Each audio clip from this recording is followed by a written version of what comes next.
Looking at Kraken's motion to dismiss an SEC lawsuit, there's some familiar arguments, and they all point to one conclusion: this is going to take a while. Crypto exchange Kraken filed a motion to dismiss the lawsuit it faces by the U.S. Securities and Exchange Commission. You're reading State of Crypto, a CoinDesk newsletter looking at the intersection of cryptocurrency and government. Click here to sign up for future editions. The U.S. Securities and Exchange Commission didn't allege actual fraud or harms to Kraken's consumers, the exchange argued in a motion to dismiss the lawsuit it faces. This is one of several lawsuits the industry is tracking, including those against Coinbase and Binance, U.S., plus a new entrant hoping to secure a favorable ruling in a specific district. These suits all share one premise: how, exactly, might the SEC oversee the crypto industry, and are its current actions appropriate? Some part of the Kraken motion to dismiss treads what at this point is very familiar ground, that the SEC hasn't really made its case that any of the assets it named are securities, that it's stretching the definition of an investment contract, and that it's overstepping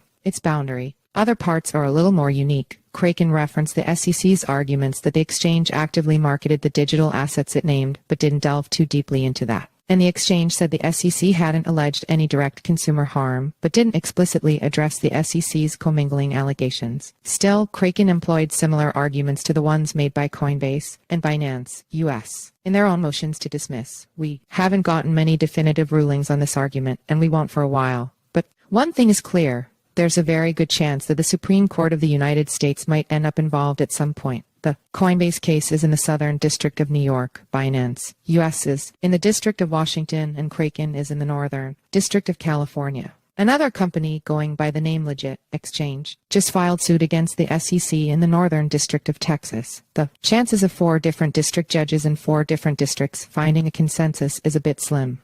Assuming the parties involved appeal whatever rulings come out, we're also looking at a few appeals courts that will weigh in. While it's obviously way too early to try and predict where these cases will go, it seems likely at this stage that, given the resources of the parties involved, at least one of these cases will probably keep getting appealed until that route is exhausted. My question for the legally versed readers of this newsletter: what might that look like? What sort of timeline are we looking at, and what all might happen before SCOTUS, assuming we get that far? You can respond to this newsletter if you have thoughts, or reach out on Telegram. How to make or lose hundreds of dollars betting crypto on your fitness goals. CoinDesk's Danny Nelson walks through a new crypto-based fitness game where users buy into a scheme to force them to walk 10,000 steps or lose some money. Reddit discloses Bitcoin and Ether holdings and IPO filing. Reddit is trying to go public, revealing it's not yet profitable, but it's put some of its assets into various cryptos. Also, it's letting some users invest in the IPO, according to direct message I received. Tuesday 17 UTC 12:0 p.m. ET. The judge overseeing the U.S. case against Alex Mashinsky held a hearing to confirm he was okay with his attorneys also representing Sam Bankman-Fried. Wednesday 19 UTC 2:0 p.m. ET. The judge overseeing the U.S. case against Sam Bankman-Fried held a similar hearing to confirm the same.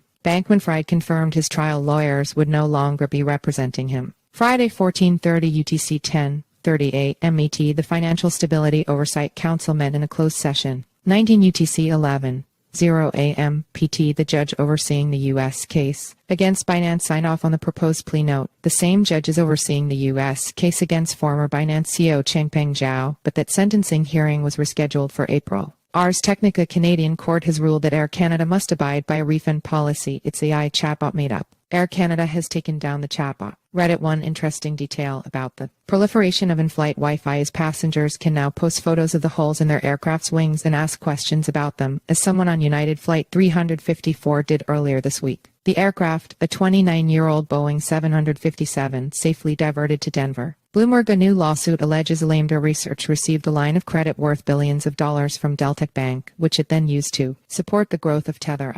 If you've got thoughts or questions on what I should discuss next week, or any other feedback you'd like to share, feel free to email me at nick@coindesk.com or find me on Twitter at @nickheilst. You can also join the group conversation on Telegram. See you all next week.